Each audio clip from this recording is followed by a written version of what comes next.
Hello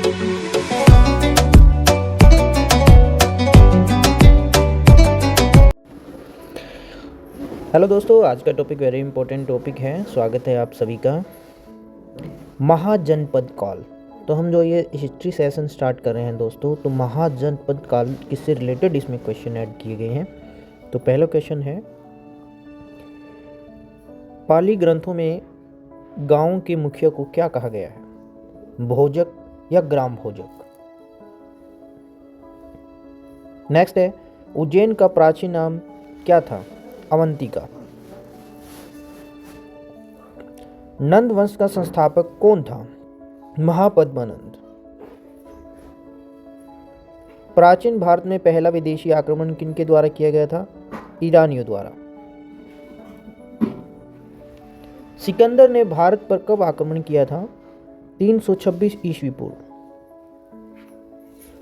Haryanka वंश के किस शासक को कुणिक कहा जाता था, अजातशत्रु को। किस शासक ने गंगा एवं सोन नदियों के संगम पर पाटलिपुत्र नामक नगर की स्थापना की थी, उदयी ने। अगला क्वेश्चन है, 323 ईस्वी पूर्व में सिकंदर महान की मृत्यु कहां पे हुई थी, बेबीलोन में। सिकंदर महान, अलेक्जेंडर द ग्रेट एवं पोर्सपुरु की सेनाओं ने किस नदी के आमने सामने वाले तटों पर पड़ाव डाला था, ये नदी झेलम थी। अगला क्वेश्चन है, किस प्रकार का मृदान पाटरी भारत में द्वितीय नगरीकरण शहरीकरण के आरंभ का प्रतीक माना गया है, उत्तरी काले पॉलिशकृत बर्तन, ये इसका राइट आंसर है। नेक्स्ट है, मगध की प्रथम राजधानी कौन सी थी, गिरिव्रज और राजगृह भी इसको कहा गया है। किस शासक द्वारा सर्वप्रथम पाटलिपुत्र को राजधानी के रूप में चयन किया गया, उज्जैन द्वारा। 16 महाजनपदों की सूची उपलब्ध है, किसमें है ये, अंगुत्तर निकाय में, ये ऐड है। मगध का कौन सा राजा सिकंदर महान को समकालीन था, ये घनानंद था भाई। अगला क्वेश्चन है, प्रथम मगध साम्राज्य का उत्कर्ष किस नदी में हुआ था, 6ठी सदी ईस्वी पूर्व में। सिकंदर के आक्रमण के समय उत्तर भारत पर किस राजवंश का शासन था, नंद वंश का। ईसा पूर्व 6ठी सदी में प्रारंभ में भारत का सर्वाधिक शक्तिशाली नगर राज्य था, ये मगध था। नंद वंश का अंतिम सम्राट कौन था, घनानंद। अब अगला टॉपिक यहां पे ऐड किया गया है, चंद्रगुप्त मौर्य और मौर्य साम्राज्य से संबंधित। तो इसका पहला क्वेश्चन रहेगा, मौर्य साम्राज्य का संस्थापक किसे माना जाता है, चंद्रगुप्त मौर्य को, जिसने कौटिल्य की सहायता से इस शासन को चलाया। चंद्रगुप्त के शासन के विस्तार में किसने मुख्य रूप से मदद की थी, चाणक्य। मुद्राक्षर के लेखक कौन थे, विशाखदत्त। प्रसिद्ध यूनानी राजदूत मैग्स्थनीज भारत में किसके दरबार में आए थे भाई, चंद्रगुप्त मौर्य। चंद्रगुप्त मौर्य ने सेल्यूकस को कब पराजित किया था, 305 ईस्वी पूर्व में।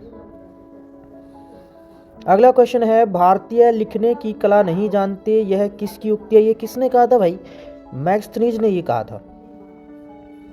मैग्स्थनीज ने भारतीय समाज को कितनी श्रेणियों में विभाजित किया था, 7 श्रेणियों में। मैग्स्थनीज की पुस्तक का नाम क्या था, इंडिका। उसने भारत में आके एक पुस्तिका लिखी, उसका नाम था इंडिका। अर्थशास्त्र में गुप्तचरों को किस नाम से जाना गया है, गुड पुरुष। किस ग्रंथ में समकालीन तुमराय शब्द का प्रयोग हुआ है भाई, अर्थशास्त्र में। कौटिल्य द्वारा रचित अर्थशास्त्र कितने अधिकरणों में विभाजित है, ये 15 में है भाई। नंद वंश के पश्चात मगध पर किस राजवंश ने शासन किया था, मौर्य वंश ने। मौर्यों के काल में गुप्तचरों को क्या कहा जाता था, गुडरुस। ये रिपीट हो गया भाई क्वेश्चन। अगला है भाई, सम्राट अशोक और उसके प्रशासन से रिलेटेड क्वेश्चन भी थोड़े ऐड किए गए हैं इसमें। तो मौर्य साम्राज्य का उत्तराधिकारी कौन था, बिंदुसार। मौर्य साम्राज्य का उत्तरकालीन शासक कौन बना, कुणाल। सम्राट अशोक के पिता का नाम क्या था, बिंदुसार। कौटिल्य चाणक्य किसके प्रधानमंत्री थे भाई? चंद्रगुप्त मौर्य। सम्राट अशोक के सभी अभिलेख किस लिपि में मिलते हैं? ब्राह्मी लिपि में। वह व्यक्ति कौन है जिसका नाम देवनाम प्रियदर्शी भी था? सम्राट अशोक। बिंदुसार ने विद्रोहियों को कुचलने के लिए अशोक को कहां भेजा था? तक्षशिला में। कौटिल्य के अर्थशास्त्र में किस पहल पर प्रकाश डाला गया है? राजनीति नीतियां। पाटलिपुत्र को किस शासक ने सर्वप्रथम अपनी राजधानी बनाया था? चंद्रगुप्त मौर्य। पाटलिपुत्र में स्थित चंद्रगुप्त का महल मुख्यतः किसका बना हुआ था? लकड़ियों का भाई। किस अभिलेख से यह साबित होता है कि चंद्रगुप्त का प्रभाव पश्चिम भारत तक फैला हुआ था?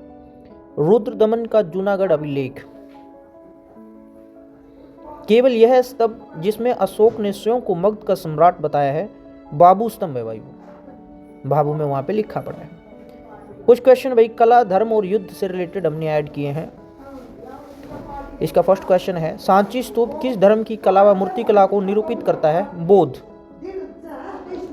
सम्राट अशोक की वह पत्नी कौन थी जिसने उसको प्रभावित किया? करुवाकी। प्राचीन भारत का वह प्रसिद्ध शासक जिसने अपने जीवन के अंतिम दिनों में जैन धर्म को अपनाया था, वो था भाई चंद्रगुप्त मौर्य। कौटिल्य द्वारा रचित अर्थशास्त्र की विषय वस्तु क्या थी? राजनीतिक नीतियां। कलिंग युद्ध की विजय तथा क्षत्रियों का वर्णन अशोक के किस शिलालेख में है? शिलालेख 13 में। अन्य तथ्य भी हैं भाई इससे रिलेटेड। वह स्रोत जिसमें पाटलिपुत्र के प्रशासन का वर्णन उपलब्ध है वह है इंडिका। अशोक के शिलालेखों में प्रयुक्त भाषा क्या है? प्राकृत।